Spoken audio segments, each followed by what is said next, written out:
Hey guys, welcome on back to the channel. Thank you as always for being here, for showing up and stepping on through. So today I wanted to listen to like some Soundgarden. I was either going to listen to Soundgarden or Alice in Chains at this exact moment, and I was like, you know, I don't really know a lot from Soundgarden. So I just chose this track at random. Fell on Black Days off of their album Super Unknown, which was released in 1994. Okay, so I know Black Hole Sun. I'm pretty sure I know Outshined. I think I know Spoon Man. And I think that might be all that I know from the band. I think. There's always a possibility I could know more. There's a possibility I could know this song, but I don't recognize the name or anything like that. So, yeah, I want to give it a listen. Obviously, I'm familiar with Chris Cornell and his amazing vocals and his singing. So let's hear a little bit more of that. Fell on Black Days. Here we go, guys.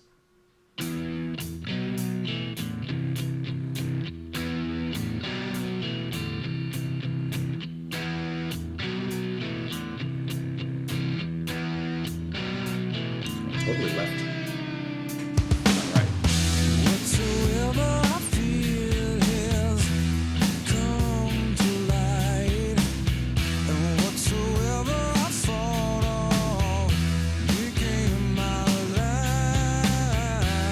Just when every day seemed to greet me with a smile, sun's about to fade in. Now I'm doing time. Now I'm doing time.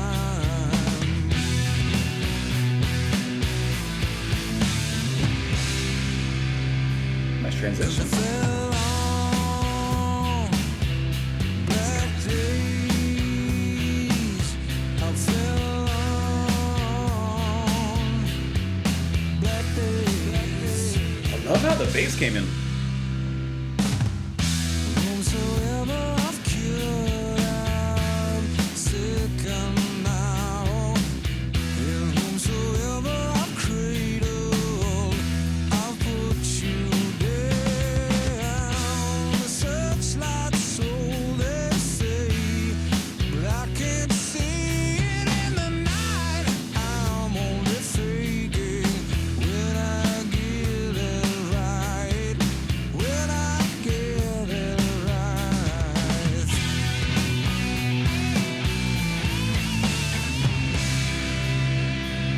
Transition. Black days, I belong. Black days. How would I know that this could be my fate? How would I know that this could be my fate?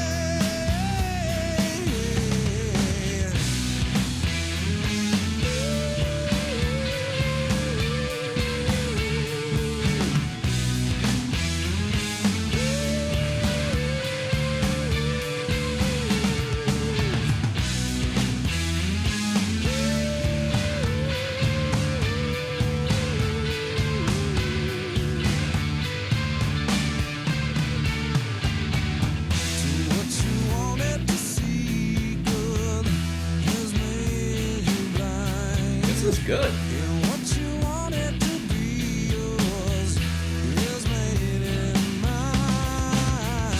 So don't you lock up something that you wanted to see fly. Hands out for shaking. No, not tight. Guitar. No, not tight. Change the effect there. Sit on my chains. Sit on my chains. Yeah, sit on my chains. Sit on my chains. 'Cause it The bass when it moves into this line. I belong.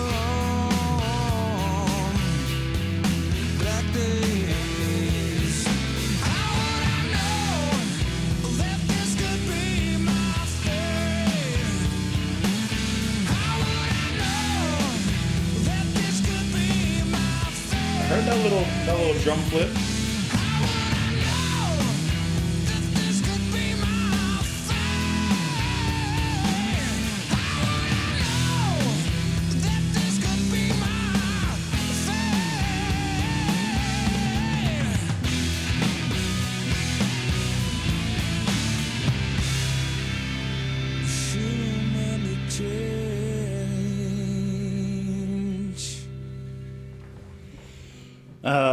it's good when you feel like listening to something and you don't know what you're gonna listen to, but you think you do, and you get what you want. Yes.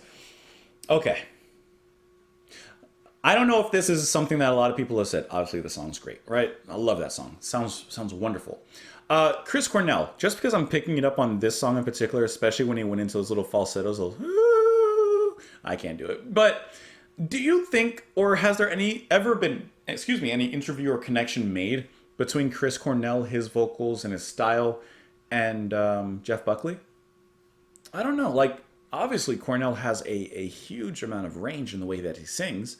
And I'm just wondering if there was ever any influence or an interview when he said, like, yeah, Buckley was one of my heroes, or like anything like that, because I hear a slight connection, or maybe I'm taking a leap. I thought the guitar playing was really cool in this one. So Cornell's playing rhythm guitar, but you have lead by Kim Thale. Sorry if I mispronounced that. And obviously you have that grungy sound that just kind of like impacts everything. But then on the second half of it, you almost got these other sound effects that I'm pretty sure was the guitar, was Kim playing that, or it becomes almost a little bit more psychedelic in some ways with those effects thrown in, which I thought was really neat because I don't see anyone else here like, handling anything that I would think would be something else. So I'm pretty sure that that's going to be Kim on the guitar. All right, the bass playing. Bassist here is going to be Ben Shepherd. Bass playing in like the first half, it's what I would expect. But from the second verse, the bass hits onto this other melodic line that I find incredibly satisfying, because the first bass line kind of hides in the shadows behind the rest of the music, the guitar, the drums. But the second verse, and later on, I don't know, fourth verse or whatever, near the end, it kind of comes into its own again, and it kind of steps out of line with it so that it's more visible / audible, but it's playing something a little different while still keeping with the vibe, which I just really like how thick and heavy that bass line came in, especially on those verses. Those are really nice. Matt Cameron on the drums, I hear him tossing in some of those licks, tossing him some big fills. It's a wonderful track, and Cornell sings his heart out in this one. I think it was great. Like, I didn't grow up with grunge. I grew up, if you were going to talk like, adolescent music and such, I grew up with nu metal, So like grunge, I was like at the tail end of that, but nu metal was kind of like where I made my musical home in a sense, and obviously grown from there. So grunge is like, I just missed it. Even though when I do listen to it, I always, well, let me not say always, but I usually enjoy the sound. Whatsoever I feared has come to light, and whatsoever I fought off became my life. And when every day seemed to greet me with a smile, sunspots have faded. Now I'm doing time. Because I fell on black days. Whomsoever I cured, I've sickened now. And whomsoever I've cradled, I've put you down. I'm a searchlight soul, they say, but I can't see it in the night. I'm only faking when I get it right, because I fell on black days. So he's saying like he has the opposite of the Midas touch. Instead of everything he touches turns to gold, everything he touches turns to whatever the opposite of gold may be. So what you wanted to see good has made you blind, and what you wanted to be yours has made it mine. So don't you lock up something that you wanted to see fly, which I think is a really good line. Hands are for shaking, not for tying. Also a really good line. I sure don't mind change. How would I know this could be my fate? Like, how would he have known that this is how things would have ended up? How would he have known? There is no way to know. It says here for the article here, it was released as the band's 5th single, and it peaked at number 4 on the Billboard mainstream rock chart. Cornell said on Fell Black Days, the drums are totally straight, even though the riff is in 6, so it doesn't feel quirky at all. That explains some of the groove there. Guitarist Kim has said that Soundgarden usually did not consider the time signature of a song until after the band had written it, and said that the use of odd meters was a total accident, which I think is a really kind of like great way for that to happen. Instead of writing things down all the time, like it just comes about natural. And I mean, obviously, like that's a great way to produce music just naturally, instead of, maybe strictly and rigidly composing it in a certain way for certain things. Cornell says about the lyrics, he says, this song was like this ongoing fear I've had for years. It's a feeling that everyone gets. You're happy with your life, everything's going well, when all of a sudden you realize you're unhappy in the extreme to the point of being really, really scared. There's no particular event you can pin down the feeling to. It's just that you realize one day that everything in your life is not going well. And I think that that's a very real an honest thing, especially knowing Cornell and, you know, his passing, really. I think that's a really, really sobering thought, and the way that he provides those thoughts and gives those thoughts to us. That's really good and very relatable. Let me know what you guys thought of the track in the comments down below. You can follow me over on Twitter. You can support the channel and what I do on Patreon. Thank you so much for being here. Come back tomorrow, and I'll see you all then, guys. Bye.